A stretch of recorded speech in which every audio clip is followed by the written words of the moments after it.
오직 마가복음에 나오는 특이한 사건입니다. 이것은 본문에 기록된 대로 예수님께서 한 맹인을 단번에 고치신 것이 아니라 두 단계로 치유하신 내용입니다. 22절에 보면 예수님과 제자들이 벳세다에 이르렀을 때 사람들이 맹인 한 사람을 데리고 와서 예수님께 안수하여 고쳐달라고 간청했습니다. 그들은 예수님의 소문을 들었습니다. 병자를 고치시고 귀신을 쫓아내시며 이적을 행하시는 예수님이 맹인의 눈에 손을 대기만 하면 고침받게 되리라고 하는 그런 믿음으로 주님께 나와서 간구를 한 것입니다. 마가복음 2장에 보면 예수님께서 중풍병자를 고치신 기사가 기록되어져 있습니다. 네 사람의 중풍병자를 침상에 누인 채 데려와서 고침받게 한 사건입니다.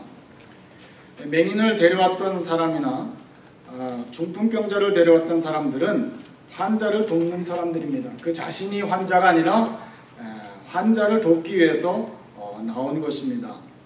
그런데 마가복음 2장 5절에 보면 예수께서 저희의 믿음을 보시고 라고 했습니다. 그들은 자신의 문제를 가지고 나온 것이 아니라 다른 사람을 불쌍히 여기고 그를 위해서 나왔습니다. 주님께서는 그들의 믿음을 보셨다고 하셨습니다. 그렇습니다. 나를 주님께 데려와 준 사람이 있었던 것처럼 나도 누군가를 주님께로 데리고 나와야 하는 것입니다. 그 누군가의 기도 때문에 오늘 내가 존재하게 된 것처럼 나도 누군가를 위해서 기도해야 합니다. 죄로 인해 죽어가는 사람들, 또 어렵고 힘들게 살아가는 그런 인생들을 위해서 그들을 위해 기도하고 그들을 주님께로 인도하시는 저와 여러분이 되실 수 있기를 바랍니다. 사람들이 맹인의 눈에 손을 대주시기를 청했을 때 예수님께서 어떻게 하셨습니까? 23절에 보면 예수님께서는 맹인의 손을 붙잡고 마을 밖으로 데리고 나가셨습니다. 그리고는 맹인의 두 눈에 침을 뱉으시며 그에게 안수하셨습니다. 복음서에서 예수님께서 병자들을 고치실 때마다 다양하게 하셨음을 볼 수가 있습니다. 때로는 손을 대시거나 또 침으로 진흙을 이겨서 발라주시는 경우도 있습니다. 그러나 대부분의 경우는 말씀만으로 고치셨죠. 주경학자들은 그 환자의 믿음 상태를 따라서 예수님께서 여러 가지 방법을 달리 하셨다고 그렇게 해석하고 있습니다. 다시 말하면 꼭 만져주어야 할 환자에게는 만져주셨고 손을 대어야 할 환자는 손을 대셨고 침을 발라야 할 환자는 침을 바르셨다고 하는 것입니다.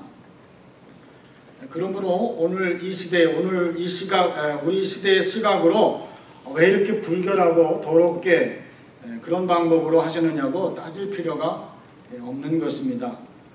당시 그 사람에게 가장 적절한 방법으로 치료하셨다, 그렇게 믿으면 되는 것입니다.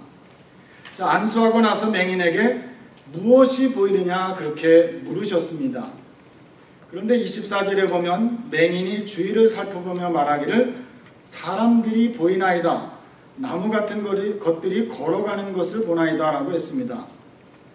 사람들이 보이긴 하는데 똑똑하게 분명하게 보이지 않고 희미하게 보였다는 것입니다. 마치 나무 같은 것들이 걸어가는 것처럼 보였습니다. 25절에 보면 그 대답을 들으신 예수님께서는 다시 그의 눈에 안수하셨습니다.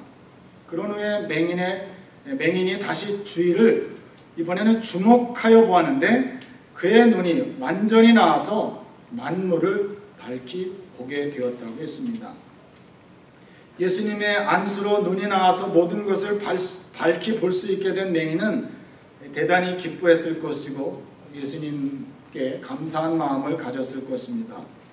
그런데 26절에 보면 예수님께서는 그를 집으로 보내시면서 마을에는 들어가지 말라고 하셨습니다. 마을에 들어가지 말고 곧장 집으로 가라고 하신 것입니다. 예수님께서 그렇게 말씀하신 것은 그가 마을에 들어가서 자신에게 일어난 일을 이 사람 저 사람에게 알리지 말라고 경계하신 것입니다. 왜 이렇게 하셨을까요? 맹인이 시력을 되찾은 것은 메시아 시대에 이루어질 표징 중에 하나입니다. 이사야서 29장 18절에 보면 그날에 못 듣는 사람이 책의 말을 들을 것이며 어둡고 컴컴한 데에서 맹인의 눈이 볼 것이며 라고 했고, 이사야서 35장 5절에도 그때 맹인의 눈이 밝을 것이며 못 듣는 사람의 귀가 열릴 것이며 라고 되어 있습니다. 두 구절 모두가 메시아 시대가 오면, 메시아 시대가 도래하면 못 듣는 사람의 귀가 열릴 뿐만 아니라 맹인의 눈이 밝혀져서 보게 될 것임을 말씀하고 있습니다. 따라서 맹인을 치료하신 사건은 하나님의 구원의 역사가 모든 사람에게 임하는 그런 메시아의 시대가 왔다고 하는 그 사실을 알리는 그런 의미가 있는 것입니다. 자, 그렇다면 맹인이었던 사람이 마을에 들어가서 예수님을 통해서 내가 이렇게 눈을 뜨게 되었다, 내가 예수님을 만나서 이렇게 눈을 뜨게 되었다고 그렇게 알리면 얼마나 좋을까요? 그런데 예수님께서는 그렇게 하지 말라고 하셨습니다. 예수님께서 마을로 들어가지 말라고 하신 이유는 마을 사람들이 맹인이 눈을 뜨게 된 사건을 통해서 예수께서 하나님의 아들 그리고 그리스도가 되신다고 하는 그러한 사실을 알기보다는 단순히 능력을 행하시는 분 정도로 오해하는 것을 원치 않으셨던 것 같습니다. 그래서 그 사람을 따로 데리고 와서 조용히 그 사람과 관계 속에서 치료해 주셨고, 그리고 돌아갈 때도 그냥 집으로 가지 마을 안에 들어가지 말라고 그렇게 말씀하셨습니다. 그리고 지금 예수님께서는 이제 갈릴리 사역을 이제 끝내시고 예루살렘을 향해서 바로 십자가 구속의 그 사건을 위해서 가는 도중이었는데, 불필요하게 예수님을 그저 능력 행하시는 분 정도로 그렇게 자꾸 오해해서 사람들로 하여금 잘못된 판단을 하는 것을 바라시지 않으셨던 것으로 그렇게 이해할 수가 있겠습니다. 마가복음은 크게 두 부분으로 나눌 수 있습니다. 전반부에는 주로 갈릴리를 중심으로 행해진 예수님의 이적 이야기들이 소개되어 있고, 후반부에는 예루살렘을 중심으로 벌어진 예수님의 순환 이야기들이 소개되고 있습니다. 그래서 마가복음 전반부를 이적의 복음이라 그렇게 말하고 있고요. 그리고 마가복음 후반부를 순환의 복음이라 그렇게 별명이 붙여져 있습니다. 이런 이중구조 속에서 벳세다의 맹인을 고치신 이적 이야기는 전반부에 나오는 이적의 복음의 제일 마지막 이야기입니다. 마가복음 저자는 전반부에 소개한 여러 가지 이적 이야기들을 통해서 이적을 행하시는 예수님은 능력이 많으신 분일 뿐만 아니라 곧 하나님의 아들 그리스도이시라고 하는 것을 밝히고 있고, 이 이적들은 바로 메시아의 시대가 도래했다고 하는 것을 뒷받침해주는 그런 사건들인 것을 말씀해주고 있는 것입니다. 그러나 문제는 성경을 많이 알고 진리를 본다고 하는 바리새인들과 서기관 그리고 사두개인들은 하나님의 아들 그리스도 예수를 환영하기는커녕 알아보지 못하고 오히려 참된 진리이신 예수님을 배척하는 모습을 보여주고 있습니다. 그뿐만이 아닙니다. 더욱 큰 문제는 예수님을 따라다니는 제자들의 무지와 오해입니다. 제자들조차 예수님께서 누구이신지를 전혀 깨닫지 못한 채 영적 맹인의 상태에 머물러 있었다고 하는 것입니다. 너무나도 답답하신 예수님께서는 너희가 눈이 있어도 보지 못하며 귀가 있어도 듣지 못하느냐고 제자들의 무지를 책망하십니다. 그러므로 오늘 본문에서 맹인의 눈을 뜨게 하신 사건은 중요한 상징적 의미가 있습니다. 오늘 본문을 여러분 주의 깊게 보시면 본다라고 하는 동사가 6번이나 사용되고 있음을 알 수가 있습니다. 23절에 무엇이 보이느냐 하는 예수님의 물음이 있고, 24절에는 쳐다보며 라고 하는 구절이 있고, 사람들이 보이나이다, 그리고 나무 같은 것들이 걸어가는 것을 보나이다, 이런 맹인의 말이 있습니다. 그리고 또 25절 그가 주목하여 보더니 라고 하는 구절, 나아서 모든 것을 밝히 보는지라, 이런 구절들이 나와 있습니다. 이렇게 본문은 본다고 하는 것이 매우 부각되어 있습니다. 물론 보지 못하는 맹인에 대한 치유 사건이기 때문에 본다는 것이 부각될 수밖에 없겠습니다만, 그래도 많이 강조되고 있는 것이 사실입니다. 마가복음에서 본다라고 하는 동사가 단순한 시력을 넘어 이해와 깨달음의 의미와 연결되어 있습니다. 예를 들면 4장 12절에 보면 예수께서 말씀하시기를 이는 그들로 보기는 보아도 알지 못하며 듣기는 들어도 깨닫지 못하게 하여 돌이켜 죄사함을 얻지 못하게 하려 함이니라, 그렇게 말씀했습니다. 예수님의 말씀에 본다는 것은 안다는 것, 곧 이해한다는 것과 연관되어 있음을 알 수가 있습니다. 그러므로 예수님이 벳세다의 맹인을 고쳐주신 이야기에서 본다는 것이 이렇게 강조되어 있는 것은 그저 단순한 이적 이야기가 아니라 아직도 깨닫지 못하고 있는 제자들로 하여금 예수님이 누구이신지, 예수님께서 메시아 그리스도이신 것을 알아보고 분명하게 이해하는 그런 영적인 안목이 열려야 한다고 하는 것을 내포하고 있는, 담고 있는 그런 이야기인 것입니다. 오늘 본문에는 예수님께서 맹인을 고치시기 위해서 2번에 걸쳐 안수하여 치료하시는 모습을 볼 수가 있는데, 다른 복음서에는 유래를 찾아볼 수 없는 그런 사건입니다. 맹인을 치료하는 과정에서 예수님이 맹인의 두 눈에 침을 바르신 후에 그에게 손을 얹으시고 무엇이 보이느냐고 물으셨을 때 맹인은 이렇게 대답했습니다. 사람들이 보이나이다. 나무 같은 것들이 걸어가는 것을 보나이다. 사람들이 보이긴 하는데 명확하게 보지 못하는, 한마디로 불완전한 상태입니다. 보지 못하는 게 아닙니다. 보기는 보지만 바르게 사물을 있는 그대로 정확하게 판단해서 보는 것이 아닙니다. 사람을 사람으로 보고 나무를 나무로 보아야 하는데 사람을 나무 같은 것들이 걸어가는 것을 보나이다 라고 했습니다.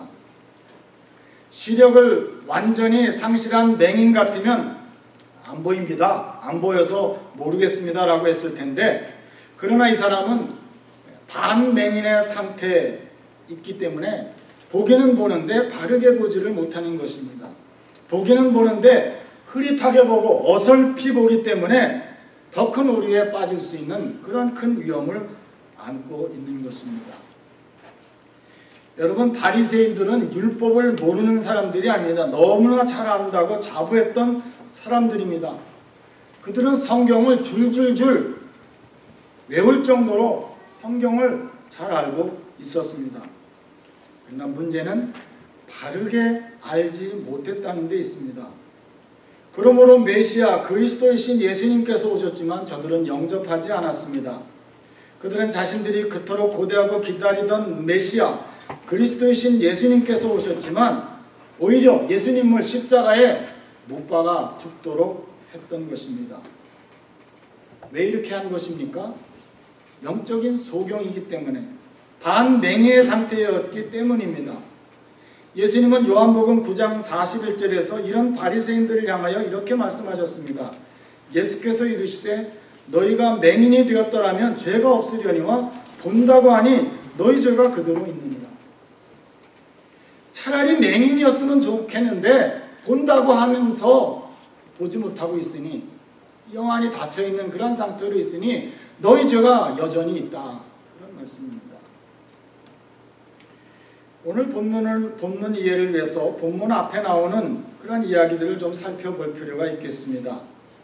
예수님께서 물고기 7마리와 물고기 2마리와 보리떡 7개로 4,000명의 무리를 배불리 먹이시고 남은 조각 7광줄이나 거두는 그런 이적을 베푸신 사건이 나와 있습니다. 그리고 그 사건 뒤에 바다 건너편으로 가시려고 제자들과 함께 배에 오르셨습니다. 자, 배를 타고 가면서 제자들끼리 이야기를 나눕니다. 남은 떡조각 7광줄이나 거뒀는데 그걸 깜빡하고 가져오지 않았어. 이거 어떡하지? 걱정을 합니다. 그러자 예수님은 그들에게 바리새인들의 누룩과 헤롯의 누룩을 주의하라고 말씀을 했습니다. 하지만 제자들은 예수님의 말씀을 빵에 대한 이야기로 알아들었습니다. 누룩을 말씀하셨는데 어떻게 빵으로 알아들었는지 참으로 엉뚱합니다. 자, 빵이 없어서 걱정하는 사람에게는 빵 비슷한 이야기만 해도 빵에 관한 이야기로 들릴 수도 있겠죠. 온통 빵에만 마음이 쏠려 있었기 때문에 예수님의 말씀을 바르게 알아듣지 못하고 있는 것입니다. 마가복음에는 이렇게 제자들이 예수님을 바르게 이해하지 못하고 있는 것을 자꾸 말씀하고 있습니다. 깨닫지 못하는 제자들에게 예수님께서는 아직도 알지 못하며 깨닫지 못하느냐? 너희 마음이 둔하냐? 너희가 눈이 있어도 보지 못하며 귀가 있어도 듣지 못하느냐? 또 기억하지 못하느냐고 하시면서 오병이어와 칠병이어의 기적을 기억하도록 해주셨습니다. 왜 이런 문제로 걱정하느냐는 것이죠. 빵 5개로 5,000명을 먹일 때 남은 것이 몇 광줄이며 빵 7개로 4,000명을 먹을 때 남은 것이 몇 광줄이었느냐. 그러니 빵 문제, 먹고 사는 문제에 대해서는 더 이상 걱정하지 말라는 말씀입니다. 너희가 정말로 걱정해야 할 문제는 빵을 가지고 왔느냐 안 가지고 왔느냐 그것이 아니라 바리새인들의 누룩과 헤롯의 누룩을 걱정해야 된다는 것입니다.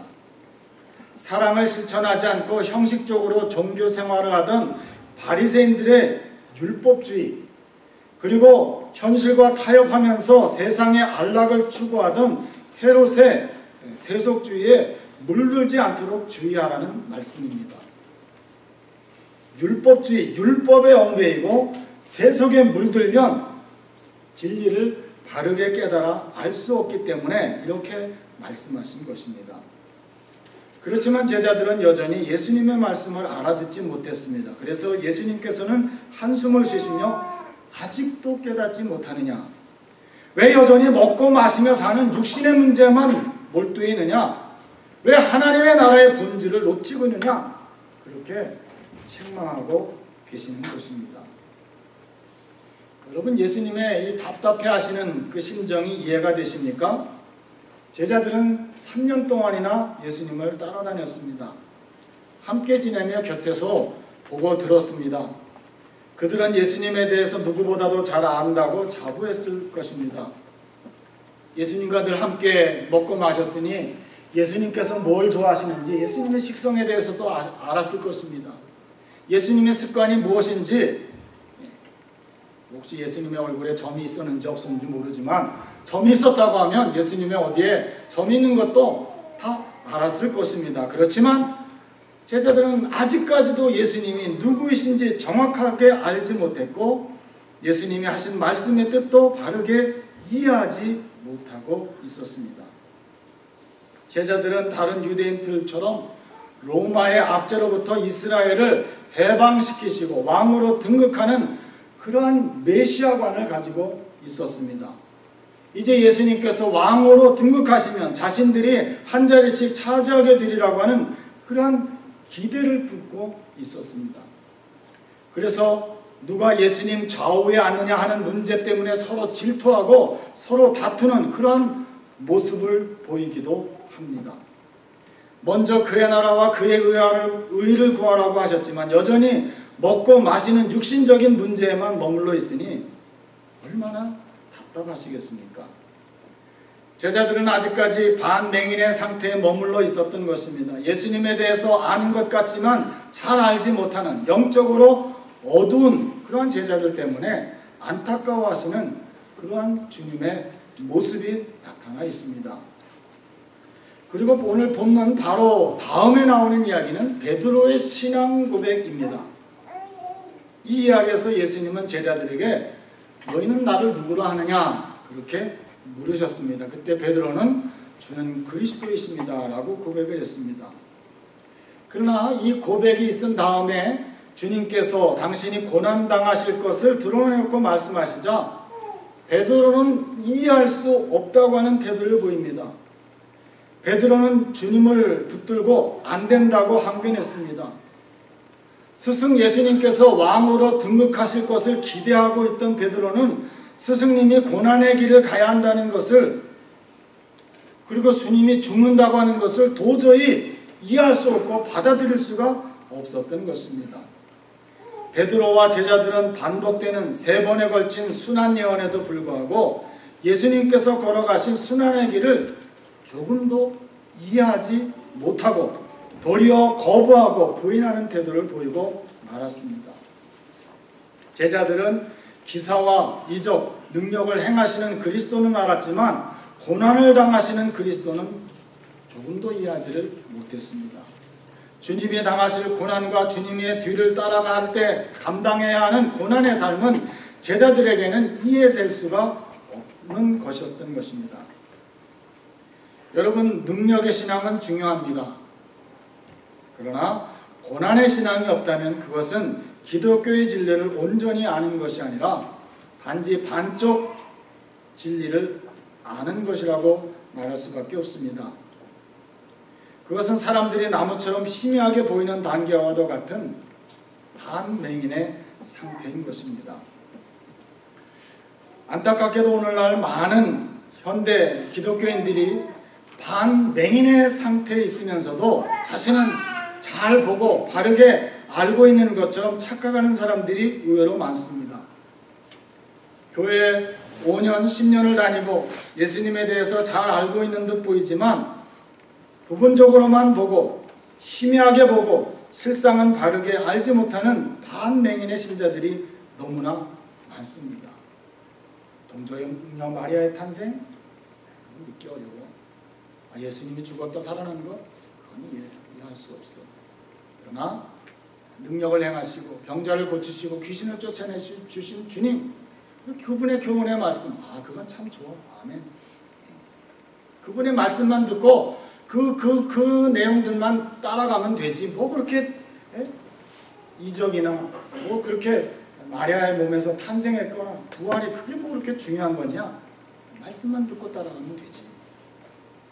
이런 어중간한 상태에 있는 사람들 때문에 교회가 영적으로 쇠퇴하고 세상 속에서 능력을 발휘하지 못하는 그런 교회의 모습으로 서 있는 것입니다. 자, 이런 상태에 머물러 있어서는 안 되겠죠. 그래서 예수님은 다시 그의 두 눈에 안수하셨습니다. 그러자 그 맹인은 시력이 온전하게 되어서 모든 것을 밝히 보게 되었습니다. 여러분, 한 번이 아니라 2번의 단계에 걸친 그런 치유가 예수님이 능력이 부족해서였을까요? 한 번 해서 안 되니까 2번 해서 되게 하셨다는 것입니까? 결코 아닙니다. 예수님의 이러한 치유 행위는 2단계로 신앙의 눈이 뜨게 되는 것을 이중적으로 보여주고 있는 것입니다. 영적 맹인이 반맹인의 상태로 그 다음 완전히 정확하게 보는 영안이 열린 사람의 모습을 말씀해주고 있는 것입니다. 예수님을 알되 명확하게 알지 못하고 희미하게만 알던 베드로를 비롯한 제자들은 예수님이 부활하신 후에 순환의 진정한 의미를 깨달을 수가 있었습니다. 사도행전 2장 36절에 보면 베드로는 성령 강림 후 사람들에게 설교하기를 그런즉 이스라엘 온 집은 확실히 알지니 너희가 십자가에 못 박은 이 예수를 하나님이 주와 그리스도가 되게 하셨느니라 그렇게 선포합니다. 또 사도행전 3장 18절에도 성전 미물 앞에서 구걸하던 앉은뱅이를 일으킨 후 베드로가 또 설교하면서 이렇게 말합니다. 그러나 하나님이 모든 선지자의 입을 통하여 자기의 그리스도께서 고난받으실 일을 미리 알게 하신 것을 이와 같이 이루셨느니라. 예수님이 고난받으셔야 한다는 것을 이해하지 못해서 예수님을 3번씩이나 부인했던 베드로가 예수님의 고난이 하나님의 뜻이고 구약의 예언이 바로 예수님의 순환, 죽음과 부활을 말씀하고 있다고 하는 그 사실을 명확하게 알고 선포하고 있는 것입니다. 예수님의 순환에 대한 베드로의 이해는 베드로 전후서에도 아주 잘 나타나 있습니다. 베드로전서 2장 21절로 24절에는 이렇게 기록되어 있습니다. 그리스도도 너희를 위하여 고난을 받으사 너희에게 본을 끼쳐 그 자취를 따라오게 하려 하셨느니라. 그는 죄를 범하지 아니하시고 그 일에 거짓도 없으시며 욕을 당하시되 맞대어 욕하지 아니하시고 고난을 당하시되 위협하지 아니하시고 오직 공의로 심판하시는 이에게 부탁하시며 친히 나무에 달려 그 품으로 우리 죄를 담당하셨으니 이는 우리로 죄에 대하여 죽고 의에 대하여 살게 하려 하심이니라. 베드로가 깨달은 것처럼 능력의 그리스도와 함께 순환의 그리스도에 대한 이해는 기독교 복음의 핵심인 것입니다. 이는 우리로 죄에 대하여 죽고 의에 대하여 살게 하십니다. 주님께서 순환 받으셔야 되는 건 우리 죄 때문에 죽어야 했고 그리고 다시 살심으로 말미암아 우리가 죄에서 해방되어서 다시 살게 하시기 위해서 반드시 십자가의 죽음과 부활이 있어야 된다고 하는 것을 베드로는 이제 확신하게 되었던 것입니다. 전능하신 하나님이 우리를 위해 고난받으셨고 사흘 만에 부활하셨다. 이것이 바로 기독교의 복음이며 능력이고 진리인 것입니다. 복음서에 등장하는 맹인은 단순히 육신적인 눈이 먼 것만을 보여주고 있는 것이 아니라 죄로 말미암아서 영적인 눈이 먼 인간을 상징하고 있는 것입니다. 육안의 눈을 치유해서 보게 하시는 주님은 영안이 닫혀서 무엇이 참된 진리인지를 알지 못하는 인생들을 치유하셔서 빛과 생명으로 인도하시는 그러한 부인이신 것을 우리에게 깨우쳐 주고 있습니다. 그분이 바로 예수 그리스도이심을 이적을 통해서 깨닫게 해주시는 것입니다. 따라서 우리는 본문을 읽을 때 그저 맹인이 육체적으로 치유되었다고 하는 그 사실보다 예수님과의 만남을 통해서 그 영혼이 구원받았다고 하는 그러한 사실에 초점을 두어야 되는 것입니다. 맹인이 눈을 뜨게 된 것은 한 개인이 주님의 은혜로 질병으로부터 나음을 받았다고 하는 그런 의미도 있습니다만은 맹인이 예수님을 만나서 그리스도이신 예수님을 주목하여 25절에 보면 주목하여 보았다고 했습니다. 주목해서 봤다는 것은 무엇입니까? 정확하게 분명하게 보게 되었다고 하는 것. 바로 예수님이 누구신지를 분명하게 알게 되었다고 하는 그런 뜻을 내포하고 있는 것입니다. 오늘 본문에서 표면적으로는 예수님이 육신적인 시각장애를 고쳐주고 계시지만 이면적으로는 제자들의 영적인 시각장애를 고침받아야 된다고 하는 사실을 깨우쳐주고 있는 것입니다. 예수님이 처음 안수하신 후에 맹인의 눈에 사람들이 보이는데 그 모습이 확실치 않고 나무 같은 것들이 걸어다니는 것으로 보였습니다. 흑암의 세계를 벗어나 광명을 찾기는 했지만 사물을 확연하게 식별할 수 있을 정도의 온전한 시력을 회복하지는 못한 상태입니다. 그런데 예수님이 다시 안수하시자 맹인이 모든 것을 밝히 보게 된 것입니다. 오늘 우리도 회개하는 마음으로 주님께 간구하면 주님께서 우리의 영안을 고쳐주실 것입니다. 그리스도인에게는 세상 사람들이 보는 육신의 눈을 넘어서 하나님을 보며 영적인 세계를 보는 영안이 열려 있어야 되는 것입니다. 믿는다고 하면서도 여전히 육신의 눈으로만 보고 현실에만 집착하고 자신의 안락만을 추구하고 있다고 하면 다시 주님의 안수를 받아서 영의 눈을 떠야 된다고 하는 것입니다. 여러분, 우리나라 가수 중에 자기 노래는 몇 곡 없지만 평생 남의 노래로 먹고 사는 사람이 있습니다. 미국 노래를 번안해서 부르기도 하고 다른 가수의 곡을 다시 부르는데 원곡 가수보다 더 잘 불러서 인기가 있습니다. 음악도 잘하고 목공도 잘하고 그림도 화가로도 활동합니다. 화투 그림으로 유명해지기도 했는데 지난해 그림 대작 사건으로 기소되어서 지금 재판을 받고 있는 중에 있습니다. 그 사람 누군지 아시죠? 바로 조영남 씨입니다. 그는 독실한 신앙생활을 하던 어머니의 영향으로 교회를 다니며 성장했습니다. 그는 빌리 그레이엄 목사님이 1973년 여의도에서 부흥회를 했을 때 찬양을 불렀습니다. 조영남의 찬양을 인상 깊게 들었던 빌리 그레이엄 목사가 추천을 해서 그는 미국 트리니티 신학대학교에 유학을 해서 신학을 공부했습니다. 이런 그가 조용남 예수의 삿발을 잡다라고 하는 책을 냈습니다. 그는 이 책에서 예수 그리스도의 신성을 전면 부인하고 제자들이 예수 그리스도를 신격화했을 뿐만 아니라 전통 기독교 교리를 전면 부인하는 그런 내용을 담고 있습니다. 예수의 부활도 동정녀 마리아의 몸에서 태어난 사실도 믿지 못하고 복음서의 예수의 탄생과 부활에 대한 기사는 예수님을 따라다니던 추종하던 제자들이 인간 예수님을 신격화한 것이라고 하는 그러한 주장을 따르고 있습니다. 뿐만 아니라 그는 종교다원주의자의 눈으로 예수를 바라보고 있습니다. 그는 책에서 이런 말을 했습니다. 나도 내 어머니 김정신 집사처럼 예수만 믿다 죽을 것이냐? 그건 아니다. 내게는 선택권이 무진장 있다. 어머니는 예수라고 하는 보세 가공품을 즉시 구매했으나 나는 지금도 이 물건 저 물건을 고르고 있다. 석가나 공자도 좋고 후미진 곳에 틀어박혀 있는 최재우, 최시영, 강진상, 나철 같은 국산품도 듬뿍 정이 가서 못내 돌아서지 못하고 있다.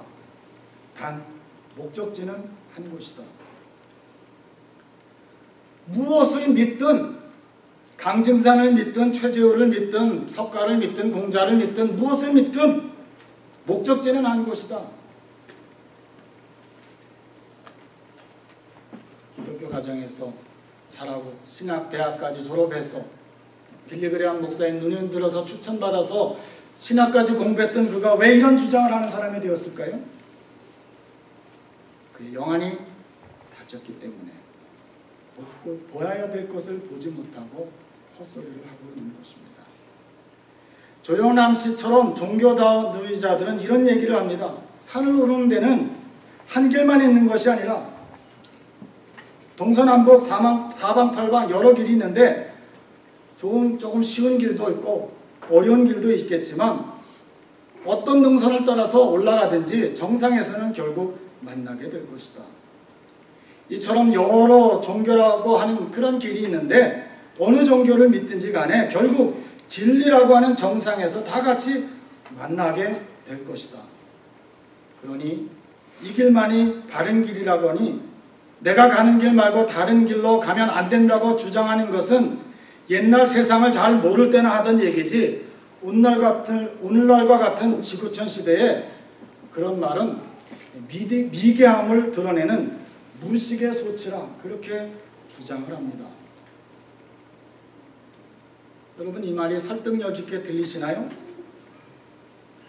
여러분은 이런 주장에 대해서 어떻게 답변을 하시겠습니까?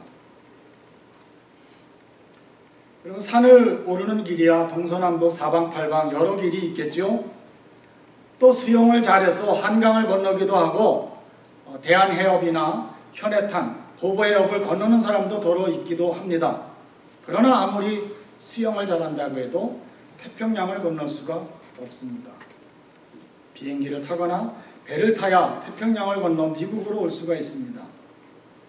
또 우리가 달이나 화성을 가려면 비행기로는 안 되죠. 뭘 타야겠습니까? 우주 비행선을 타야만 갈 수가 있습니다.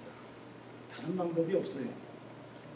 우리가 구원을 받는다고 하는 것도 이와 같습니다. 우리의 노력이나 능력이나 공력을 갈고 닦는다고 해서 우리가 윤리와 도덕적으로 다른 사람보다 조금 낫다고 해서 스스로를 구원할 수가 없는 것입니다. 수영을 조금 잘하고 조금 못하는 개인차가 있을 수 있는 것처럼 개인의 재간이나 능력이 뛰어나거나 또 반대로 그렇지 못한다 할지라도 내가 구원받는 것과는 아무런 상관이 없습니다. 달에 가기 위해서 오직 우주 비행선을 타야 하는 것처럼 우리가 구원받기 위해서는 오직 예수 한 분뿐인 것을 믿으시기를 바랍니다. 오직 하나님이 내신 구원의 유일한 길인 예수 그리스도, 내가 곧 길이요 진리요 생명이라고 말씀하신 예수 그리스도를 구주로 믿는 길밖에는 없는 것입니다. 이 구원 진리를 영안에 닫혀 있으면 도무지 믿지를 못하는 것입니다. 그러나 영안이 열리면 어떻습니까? 아멘 하면서 믿게 되는 것입니다. 요즘 미국에서 제일 잘 나가는 세탁기는 삼성 LG라고 합니다. 참 좋습니다. 여러분, 세탁기를 만들어내는 회사는 뭐 제너럴 일렉트릭 있고 월풀도 있고 메이텍, 보시 여러 회사들이 있습니다만은 인간의 죄를 용서함 받아서 깨끗해지는 길은 오직 예수밖에 없습니다. 세탁기는 이것저것 초이스, 선택할 수 있지만 우리가 구원받는 길은 오직 예수 한 분뿐이라고 하는 사실입니다. 인간의 어떤 죄라도 예수님 앞에 나오면 깨끗하게 되는 것입니다. 어느 종교를 믿든지 다 똑같은 것이 아니라고 하는 사실을 굳게 믿으시기를 바랍니다. 거룩 주님의 빛난 영광, 모든 죄인 눈 어두워 보지 못하네. 거룩하신 이가 주님밖에 있느뇨 온전히 전능하신 주거다. 주님의 빛난 영광을 눈이 어두워진 죄인들은 보지 못하지만 죄 용서함을 받고 영안이 열려진 성도는 거룩하신 주님, 전능하신 주 하나님을 보게 되는 것입니다. 육안으로만 산을 바라보며 그저 좋다, 아름답다 하던 사람이 영안이 열리면 내가 산을 향하여 눈을 들리라. 나의 도움이 어디서 올꼬? 나의 도움이 천지를 지으신 여호와께로서로다. 이렇게 시편 121편 기자처럼 찬양하게 되는 것입니다. 저 하늘의 무뼈를 바라보면서 주님의 권능이 온 우주에 가득 참을 깨닫고 찬양하게 되는 것입니다. 할렐루야. 오늘 주님은 우리에게 무엇이 보이느냐고 질문하십니다. 여러분, 지금 무엇을 보고 계십니까? 희미하게라도 무엇이 보이십니까? 우리 모두 영안이 활짝 열려 어제나 오늘이나 영원토록 변함없이 동일하신 분, 참된 진리요 온 인류가 믿고 따라야 할 유일한 구세주 예수 그리스도를 바라보시기를 바랍니다. 예수님이 우리 각 사람의 영안을 열어주셔서 주님의 십자가와 하나님의 영광이 보이고 하나님의 사랑과 자비가 보이고 성령께서 역사하시며 성도들을 복된 자리로 인도하고 있는 것이 보이게 되고 이 세상에 살고 있지만 영적인 은혜의 세계가 보이는 그런 성도 여러분들이 다 되시기를 바랍니다. 오늘 우리 카리스 찬양팀 우리 리더가 오늘 제 설교와 아주 본문하고 이렇게 아마 생각하셔서 찬양을 해주셨고 제일 처음에 소개 말씀이 아주 참 좋은 말씀 해주셨는데요. 오늘 제 설교를 바로 그 말씀으로 닫고자 합니다. 여러분, 에베소서 1장 18절로 19절 말씀 우리 같이 한번 다 같이 받도록 읽겠습니다. 에베소서 1장 18절로 19절 말씀입니다.